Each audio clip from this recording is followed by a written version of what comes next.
Olá e sejam muito bem-vindos ao Linkbooks. Eu sou a Cristina e este é o meu projeto literário, onde leio livros e autores que foram mencionados por outros livros e por outros autores.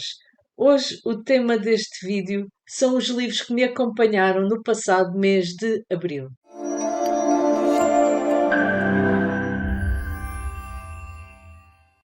Muito obrigada pelo vosso interesse neste vídeo, onde vou partilhar convosco os livros que fizeram parte do meu mês de abril. Vou começar por vos falar não de um livro, mas de um disco.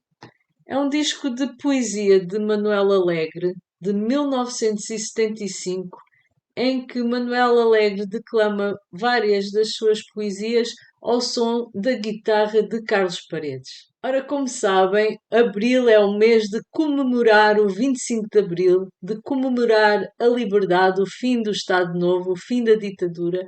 E durante esse mês, felizmente, costumam haver sempre muitas iniciativas para comemorarmos essa data, e esta foi uma iniciativa da Biblioteca Orlando Ribeiro, aqui em Lisboa, uma iniciativa muito interessante em que nos reunimos para ouvir este disco.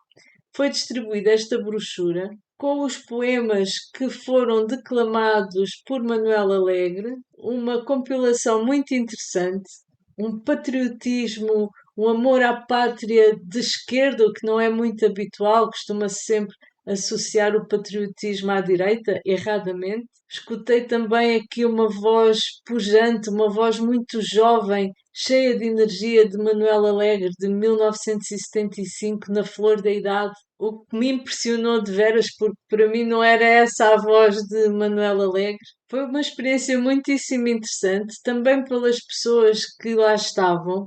Algumas conheceram Carlos Paredes pessoalmente e partilharam depois algumas histórias. Outras comentaram aqui a poesia de Manuel Alegre de uma forma muito interessante. É uma poesia muito nossa, muito portuguesa, muito carregada de amor à pátria e também com muita crítica, crítica à guerra, ao Estado Novo, a Salazar, à falta de liberdade, à censura. E fala aqui também, há um poema que eu gostei particularmente, que fala do sentimento dos portugueses no exílio. Manuel Alegre, esta figura incontornável do 25 de Abril e da nossa democracia, esteve ele próprio também exilado, tal como muitos portugueses que eram contrários ao regime, e esse poema tocou-me profundamente, mas não só esse poema. Fez-me vontade de voltar à poesia de Manuel Alegre, pode ser que o faça ainda durante este ano. Foi pena realmente a brochura não incluir aqui de que livros foram tirados estes poemas, mas pode ser um caminho a seguir, não é? Eu própria fazer essa investigação, identificar os poemas e quais os livros onde foram publicados, poderá ser bastante interessante. Esta não foi uma iniciativa pontual da Biblioteca Orlando Ribeiro, este foi o disco escolhido neste mês por ser o mês de abril. Como podem ver aqui, irão ser ouvidos outros discos. A próxima sessão será no dia 20 de maio às 18 horas. Vou deixar um link na descrição para o caso de terem ficado interessados. A Biblioteca Orlando Ribeiro costuma ter muitas iniciativas muito interessantes. Agora quero-vos falar de dois livros que cruzaram o meu caminho, do autor Émile Zola, um autor francês de finais do século XIX. É um autor que eu aprecio bastante porque eu gosto muito do realismo na literatura, e estes livros chegaram cá a casa porque eu os trouxe de uma cabine de trocas da Ericeira. Como já aqui partilhei convosco logo no início do ano, este ano eu decidi não comprar qualquer livro, nem novo, nem usado, e ler aquilo que tenho na estante. Tenho andado a fazer isso e alguns dos livros já lidos este ano eu não queria ficar com eles, então fui colocá-los na cabine de leitura. Contudo, trouxe dois para casa, levei quatro e trouxe dois. Teresa Racan é um livro que eu já li, mas que não tinha o livro na minha estante. É um livro que eu gostei bastante.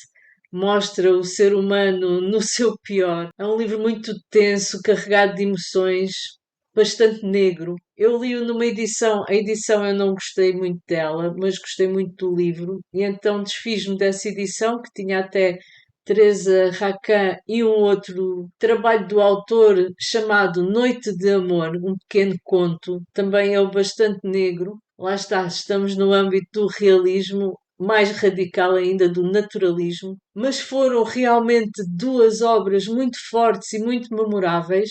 Eu li, foi nesta edição, é uma edição de coleção, mas que não me convenceu em termos da tradução. Não fiquei muito segura em relação a essa edição e então desfiz-me dela. Então, quando vi lá na cabine de leitura da Ericeira uma edição diferente da Thérèse Raquin de Zola, não hesitei em trazê-la para casa.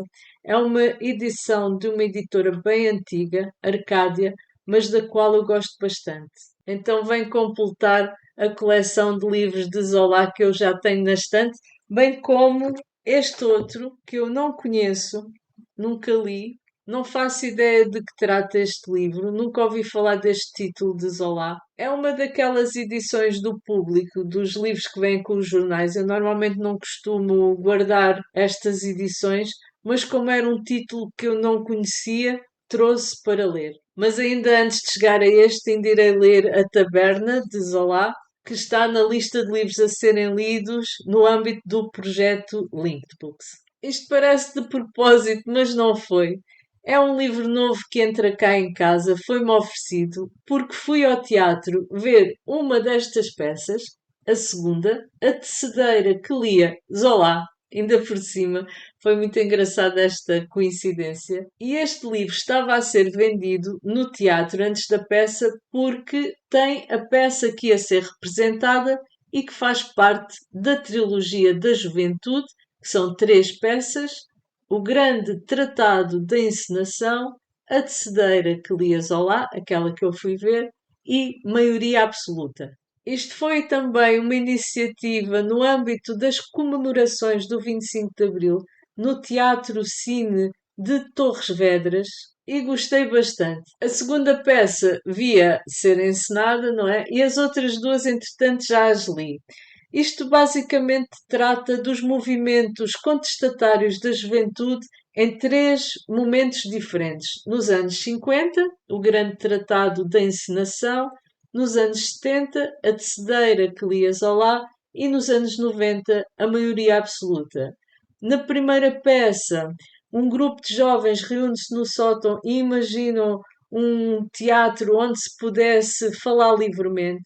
Imaginam uma peça, imaginam um mundo onde não houvesse censura, ali num fermentar de ideias contrárias àquelas que se viviam no momento, não é? Nos anos 50, em plena ditadura, e trata ali das emoções, dos pensamentos, das vontades daquele grupo de jovens que queriam uma realidade diferente daquela em que viviam. Depois, a terceira que lia Zola acompanham um outro grupo de jovens na clandestinidade, jovens burgueses que abandonam as suas famílias, que abandonam a sua boa vida para se integrarem nas fábricas, trabalhando junto do povo e tentando passar a ideia de que é preciso fazer alguma coisa, de que é preciso mudar o país.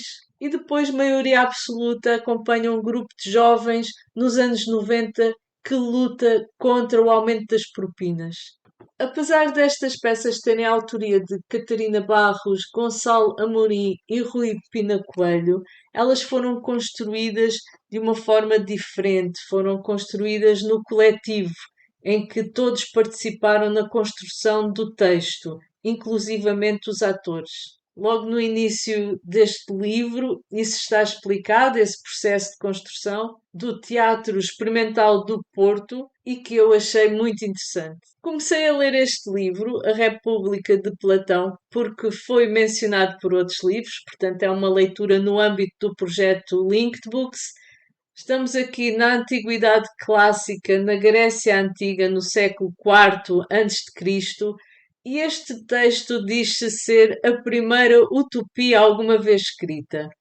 Platão põe Sócrates a falar para um grupo de pessoas, começa por haver um debate sobre justiça e injustiça, e a partir daí Sócrates propõe criarem teoricamente uma cidade o mais justa possível, criar um Estado justo, para a partir da criação desse Estado justo entender o cidadão que mora nesse Estado, que seria também ele justo, e perceber a verdadeira natureza da justiça e da injustiça. Sendo a construção, ainda que teórica, de uma cidade-estado ainda para mais perfeita ou mais justa possível, sendo algo complexo, passamos aqui por vários temas, não é? Porque desde a defesa, à segurança da cidade, à sua economia, às suas leis, aos seus governantes, ao seu povo, à sua educação, imensos temas numa leitura bastante interessante, mas por vezes também densa. Está a ser uma leitura que eu estou a gostar, mas não sei se chegará para vos recomendar esta leitura. O meu próximo vídeo deverá ser sobre este livro.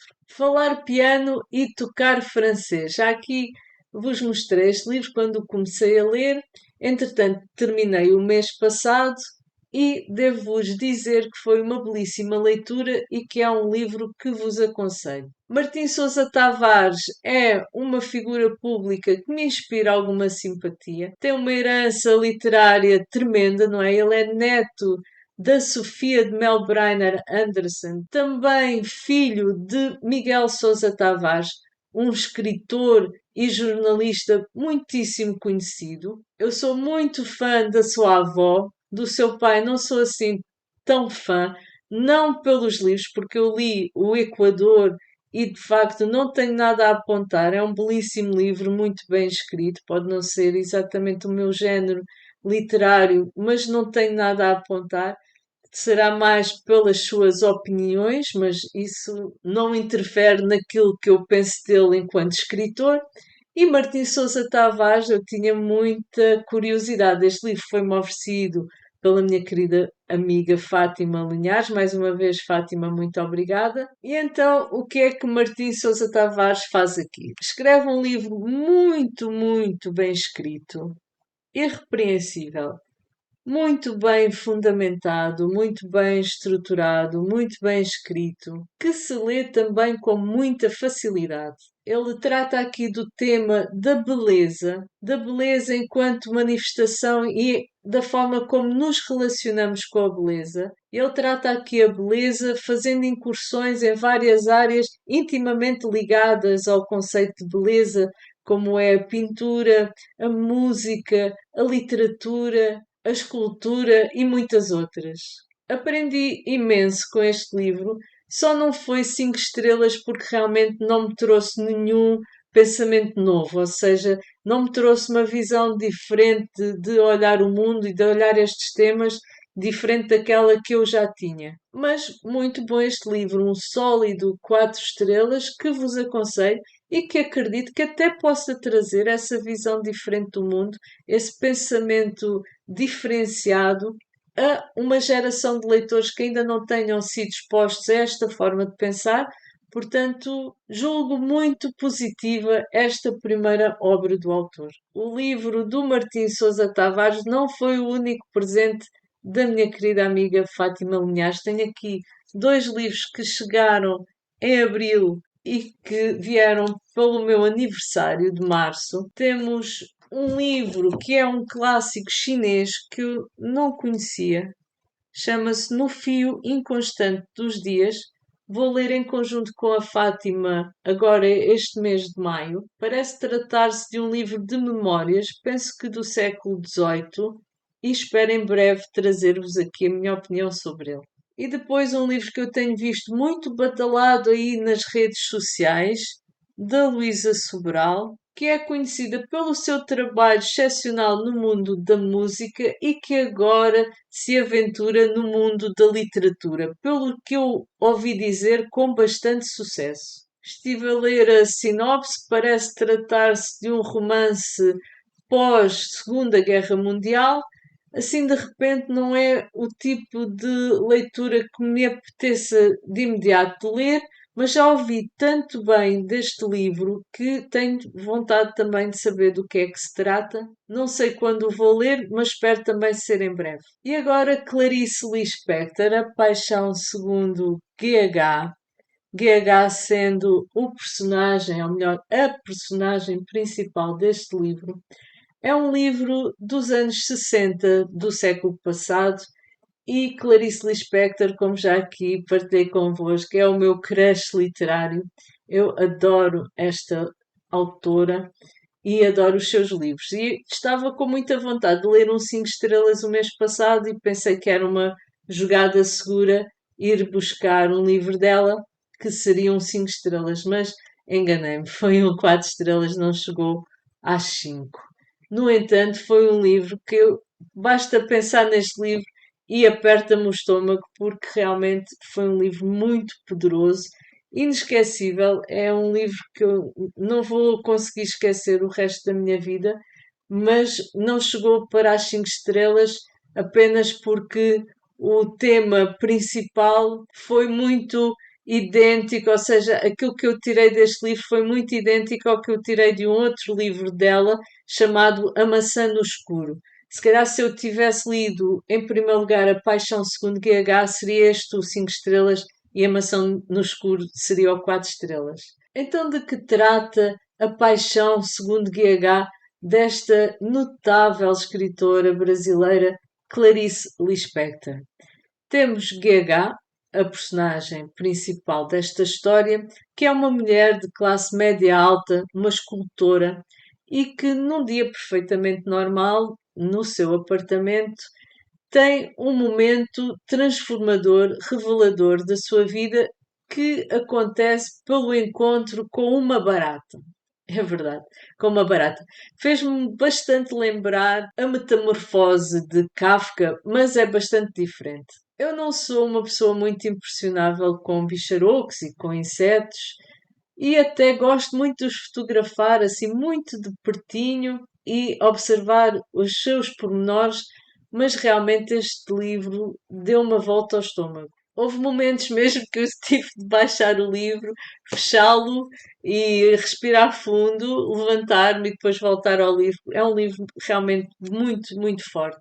É um texto profundamente existencialista do eu e da procura do sentido da vida. E neste encontro, GH faz uma desconstrução de si própria até chegar ao primordial, àquilo que há de mais animalesco, e aí então ter uma experiência transformadora e de encontrar o sentido da sua vida, o sentido da vida. Não é muito fácil explicar, Clarice. Dito assim, isto parece muito simples, apesar de ser uma noção bastante complexa, e eu estou a simplificar aqui muito o que são ideias muito complexas que Clarice tem aqui no seu livro. É preciso mesmo lê-la, e lá está.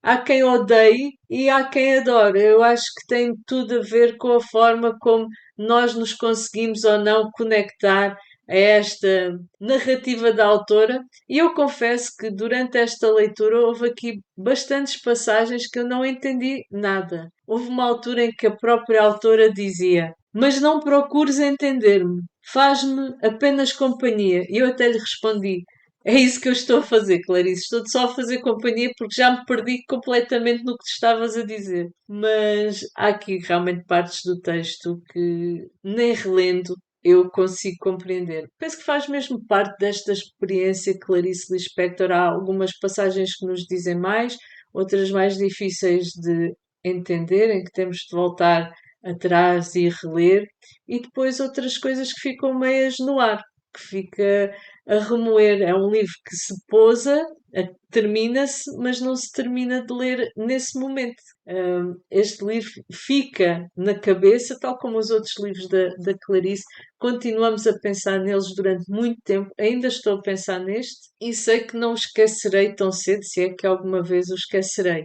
Foi mesmo uma leitura poderosa. Faltou as 5 estrelas, faltou a parte de novidade, porque as ideias que aqui estão contidas são muito próximas das ideias da Maçã no Escuro, mas não deixa de ser um livro poderoso, um livro forte, um livro inesquecível e que vos aconselho a leitura, avisando desde já que não é uma autora nada fácil e que poderão simplesmente odiar. Acho que é uma daquelas autoras em que não há espaço para meios termos. Ora, abril foi pautado também por esta releitura de Hamlet, o Príncipe da Dinamarca, de William Shakespeare, uma tragédia muito, muito forte, uma tragédia cheia de ação que vos aconselho. Já há aqui um vídeo mesmo só sobre este livro aqui no canal, se tiverem interesse em saber como foi esta releitura. Mais um 4 estrelas, mais uma leitura muito boa e que vos aconselho também a fazerem. Não tenham medo de ler Shakespeare, não é um bicho de sete cabeças, é muito acessível e quem sabe não irão gostar. Outro livro sobre o qual já existe um vídeo só sobre ele aqui no canal é O Inferno de Dante, nesta versão em BD, da autoria de Paul e Gaetan Brizzi. Incrível esta versão, muito, muito boa. Aconselho quer quem já tenha lido O Inferno de Dante, quer quem ainda nunca tenha lido. É uma versão que serve perfeitamente para os leitores que estiverem numa ou noutra situação e é uma autêntica obra de arte. Vou-vos aqui mostrar um pormenor. Mesmo abrindo o livro perfeitamente ao acaso, em qualquer sítio onde calhe, fica-se abismado com estas ilustrações. Estes dois autores são irmãos gêmeos franceses e um dedica-se mais à construção dos personagens e outro aos cenários e resulta numa simbiose perfeita e a versão também do texto está muito bem conseguida. Aconselho, está em promoção no site da Arte de Autor, é aproveitar. Comecei também a ler, já pela segunda vez, já que já tinha feito uma tentativa de ler o Dom Quixote e esta é a minha segunda tentativa. É um clássico enormíssimo da língua espanhola do século XVII. Já uma vez comecei a lê-lo e até estava a achar engraçado, mas não fui até ao fim. Esta é a imagem das lombadas dos 10 volumes, são imagens de Júlio Pomar. É uma edição bastante cuidada. Eu estava com algum receio em termos da tradução, não sabia se era uma boa tradução, mas depois, quando comecei a ler, percebi que era exatamente a mesma tradução da editora Dom Quixote. Foi este que eu comecei a ler, mas depois a letra era muito, muito pequenina. Como podem ver, não é muito confortável de ler e eu já estou a ficar um pouco pitosga, não é? Quer dizer, sempre fui pitosga, mas agora com a idade ainda estou mais. Mas espero então agora nesta nova edição, um pouco mais confortável de ler. Vou-vos aqui mostrar por dentro como é. Portanto, é realmente uma edição interessante e espero agora conseguir ler os 10 volumes e finalmente poder dizer que já li o Dom Quixote. O Dom Quixote já estava na lista do Linked Books, ou seja, já tinha sido mencionado e já estava na lista dos livros a serem lidos no âmbito do projeto. No entanto, eu aproveitei um empurrãozinho do Instagram, de um desafio da Bárbara Reviews Books, que está com um desafio anual e o livro de abril era o livro Dom Quixote. Como a leitura se vai prolongar no tempo e vai seguramente passar todo o maio e até mais, vai também servir para o desafio da Ana Lopes da leitura de autores espanhóis. E espero em maio também encontrar um outro autor espanhol para incluir nas minhas leituras.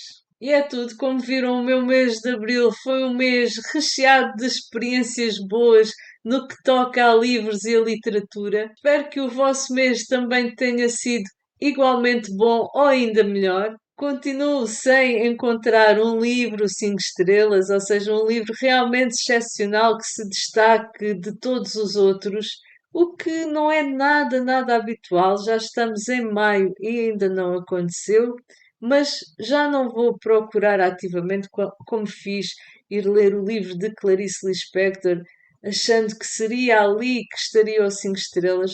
Vou deixar acontecer, se acontecer acontece, se não acontecer também não tem problema nenhum. Porque realmente, apesar daquela sensação do livro 5 estrelas ser qualquer coisa quase inexplicável, não é? Uma coisa muito forte, tenho tido leituras muito, muito boas e não me posso queixar. Espero que tenham gostado deste vídeo, que tenham ficado interessados em alguns dos livros que eu também li e desejo a todos até ao próximo vídeo excelentes leituras. Até breve!